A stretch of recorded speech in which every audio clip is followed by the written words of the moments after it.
textbook for this course, Dr. Slavin makes mention of a section of American society that he calls the permanent underclass. He's describing, by his estimate, give or take 10% of our population that is in a cycle, a multi-generational cycle of poverty, low education, drug usage, addiction, poor health, and the folks in that group tend to remain in there. It's a permanent part of our society. Some people break out, but then others fall into it. And so, yeah, okay, let's try his number, 10%. If 10% of the American population is part of that, is that permanent underclass, what are they doing to the nation, to the rest of us, and to not just their future, but our future? So let me use my phrase here for a minute, or my term for this sort of lecture. It's called producers, parasites, and productivity.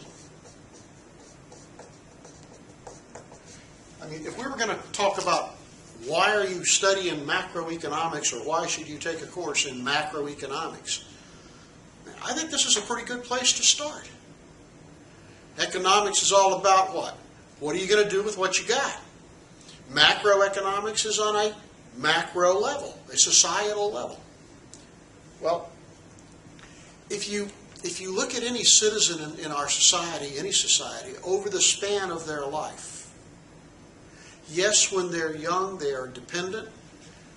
They need to be supported. They are, in a sense, parasitic, that is, they are existing off of others. And, of course, we love and care for our children. And as they get older, and they can no longer work or maybe even fend for themselves, we tend to take care of them. And again, in that view, it's harsh to say it this way, but they are parasites in a sense, dependent upon the rest of society as a host. Okay? And there are other unfortunate individuals throughout life who are burdened by various afflictions, some real, some imagined, but some very real ones that are physical, that are emotional, that are psychological, and they can't support themselves. And so they are also dependent upon society to, in some way, see to their basic needs. So there will always be some element of society that is dependent upon the more productive sector. But when I use the term parasites in this discussion, I'm talking about people who are more capable, who are able to work on their own, but for various reasons choose not to. And so we say over the span of a person's life, absent some affliction that reduces their ability to work and be productive, over the span of their life, on balance, they are either going to have given more to society than they took. They're going to be producers. They have created more value. Or they are going to be, on balance, parasites, taking more than they've contributed. And the future of any nation is dependent upon having more producers producing more product than is being consumed, and particularly not allowing the parasites, if you will, to if you will, drain the host of its life. And the key to all of that is productivity. Productivity meaning making the citizens of your nation productive.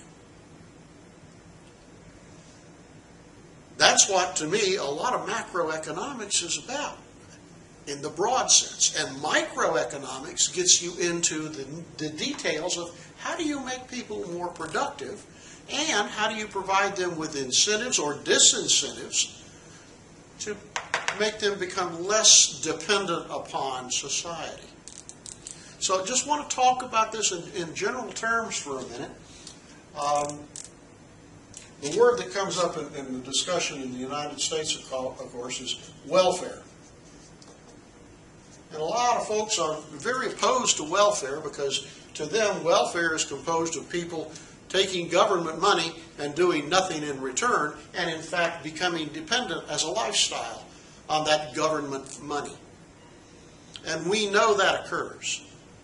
And it's easy to take anecdotal evidence, stories about that, and blow that into this perception that everybody on welfare is a welfare cheat.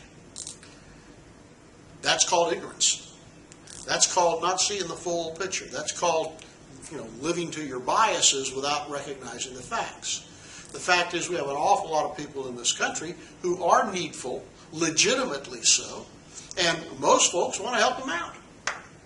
Hopefully we want to help them out for a temporary period of time while they recover from their illness, while they acquire new skills, training, education, and transition them from a tough time back into a more productive citizen and a more productive life. And yes, there are those who are permanently down here by design of their own and milking the system. So let's talk for a second. What could we do about that sort of, and there I think the word parasite is very apropos, right?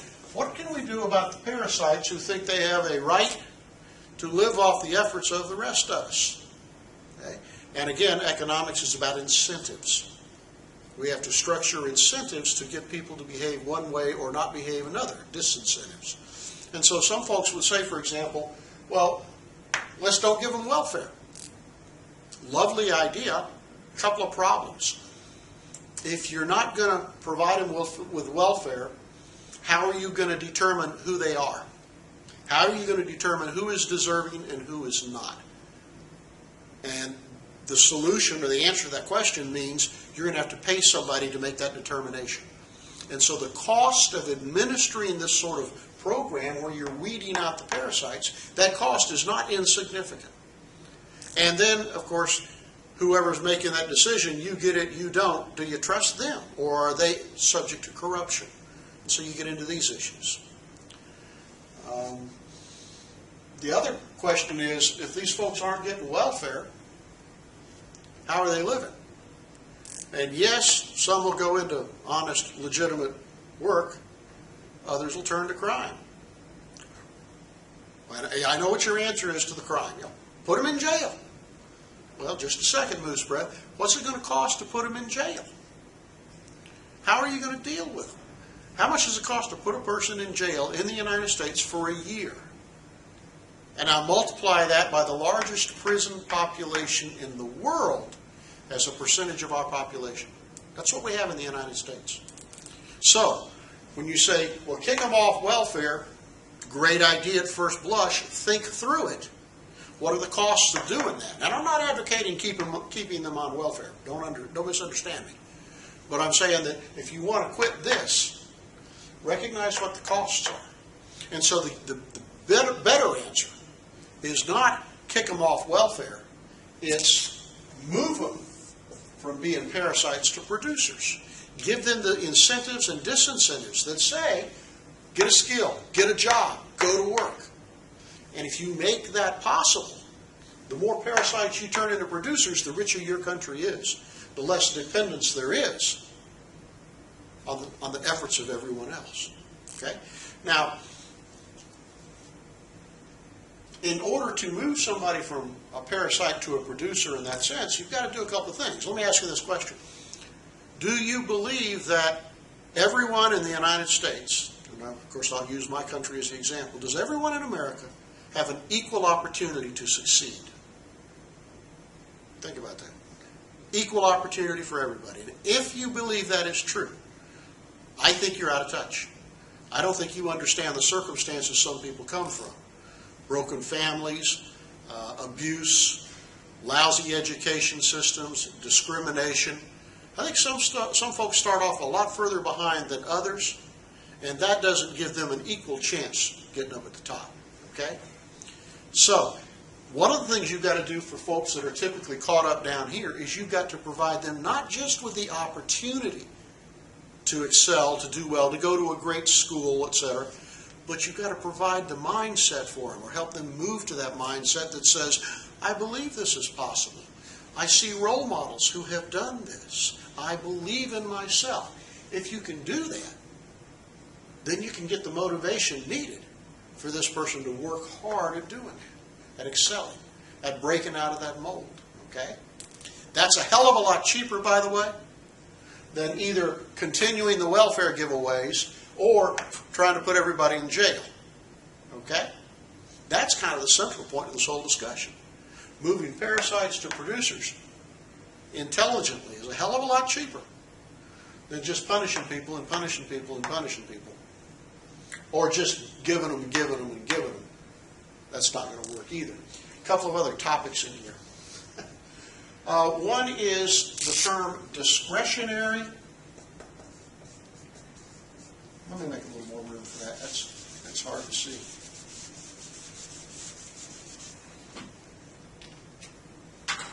New color. Discretionary effort. In any job that you're doing, you get to sort of judge how hard are you going to work. If I'm paying you for 8 hours a day to do a job in my company, are you highly productive the whole 8 hours? Or do you do just enough to get by? Just enough to stay out of trouble? People who do just enough to get by, my term for them is satisficers. They do just enough to satisfy somebody and keep them off their back. And I think that's endemic in our educational system. I think we see scores, thousands of students coming through our educational system who have done the minimum amount necessary to get through. And as a result, they haven't learned a hell of a lot. And ask any employer in America if he has some satisficers in his organization, people who do just enough to get by. And with the exception of maybe a few small businesses where they can really watch those folks, everybody's going to say, yeah, I got plenty of those strap hangers. They don't do much. But, what else can I get? I can't find anybody else, or I can't find anybody with the skills or the motivation. So part of moving people into being producers is also getting them to exert that discretionary effort to improve both themselves and become productive employees or employers in the future. Just terminology. Another topic related to this. Have you heard of helicopter parents? Helicopter parents. They aren't real common, but they're more common than they used to be. And there was a time when you never heard of them. These are the parents who are so totally involved in their child's life that by the time the child is 18 or 20 years old and off to college, the parents are still there trying to guide and assist and support and help. A couple of examples. Human resource managers will tell you about occasions when a 22, 23-year-old college graduate comes in for a job interview and his mom's with him. Because his mom wants to hear what the job's all about. And some of the HR people will tell you, I find myself trying to convince the parent that this is a good job instead of the kid, which makes me wonder, why would you want a kid working for you, a graduate working for you, whose mom is that controlling of his life? Okay? As a faculty member in a college, I've had parents of my students call me and just raise hell about their grades. I think these are 25-year-old kids sometimes. And their parents are out there trying to exert influence on me to change a grade?